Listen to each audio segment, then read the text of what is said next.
جمعیت علماء اسلام کی بنیادوں میں اگر دیکھیں گے آپ کو شیخ الہند نظر آئیں گے۔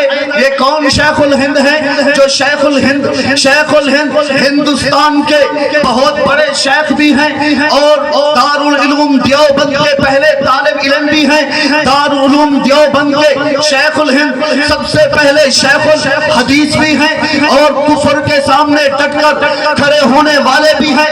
کون شیخ الہند؟ میں جس کی بات کر رہا ہوں، جنہوں نے جمعیت علماء اسلام کی بنیاد رکھی ہے۔ آپ کو ابتدائی بنیادی لوگوں میں شیخ الہند نظر آتے ہیں، جنہوں نے انگریز کے خلاف لشکر تیار کیا، تحریکیں چلائی ہے، اس سے آگے بڑھے۔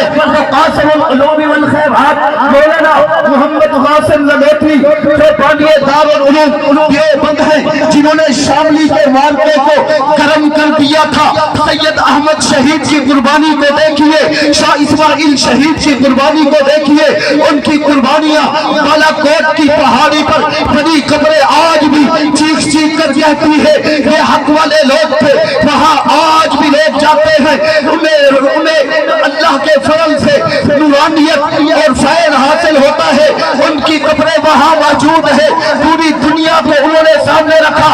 اللہ تیرا شکر ہے، ہمیں ایسے اکابر رب نے دیے ہیں جو علم میں بڑے گہرے ہیں، ولایت میں بڑے اعلیٰ ہے، مجاہد بھی ہے، تبلیغ میں بھی اعلیٰ ہے، مدرس بنے تو پھر بہت بڑے علم کے گہرے دارالعلوم بھی ہے، شب بیدار بھی ہے، راتوں کو جاگ کر خدا سے مانگنے والے بھی ہے، قوم کو آگے بڑھانے والے بھی ہے۔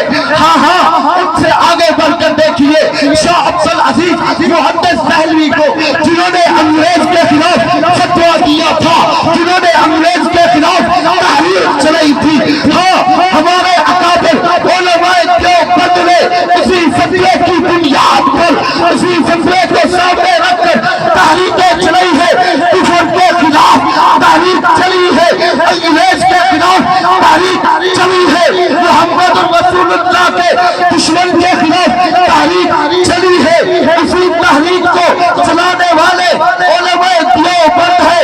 آج انہی تحریکوں کے اگر کوئی حقیقی وارث ہے، سچی بات یہی ہے کہ وہ قید ابن قید ہے، وہ امام سیاست ہے، وہ سلطان سیاست ہے۔ میں اس سلطان سیاست کی بات کرتا ہوں جو ایک نہیں ہے، جس کے پیچھے لاکھوں علماء کھڑے ہیں، خانقاہ کے علماء، مولانا فضل الرحمان کے پیچھے، مدرسے کے علماء فضل الرحمان کے پیچھے، ہاں ہاں، مدرسے کے تمام علماء امام سیاست کے پیچھے کھڑے ہیں۔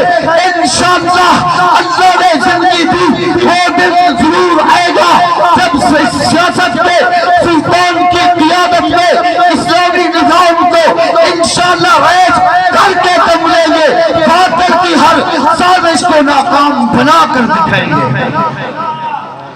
خدا شاہد ہے، اگر مسلم میں دل بیدار ہو جائے، خدا شاہد ہے، اگر مسلم میں دل بیدار ہو جائے، تیری ایک ایک نظر دونوں مکان سے پار ہو جائے، خلیل اللہ کا جذبہ اگر پیدا کرے تو آج بھی نمرودوں کی آتش آج بھی گلے گلزار ہو جائے، خدا سے تو مدد مانگے آئے، اگر نہ خدا بھی طوفانوں کے ہمرخ سے تیرا سفینہ پار ہو جائے، وما علینا الا البلاغ۔